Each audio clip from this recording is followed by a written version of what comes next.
Hey guys, in this video, I will show you how to find out if someone saved your number on WhatsApp. Alright, let's begin. First of all, open the WhatsApp app on your mobile device. From the main screen, tap on the three-dot icon in the top right corner and select New Broadcast.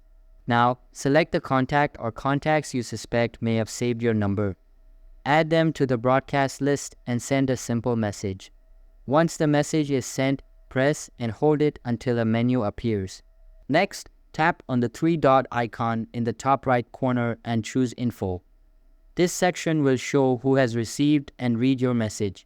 If the person's name appears under Read By or Delivered To, it means they have saved your number in their contacts. If their name is not listed there, they likely have not saved your number. This method works because broadcast messages are only delivered to users who have saved your number. It's a simple and effective way to check without needing any third-party apps or tools. Make sure the person is active on WhatsApp and connected to the internet, as this affects message delivery status. So that's basically how you can find out if someone saved your number on WhatsApp. And that's it for this video. If you find this helpful, consider subscribing and giving this a big thumbs up. Thanks.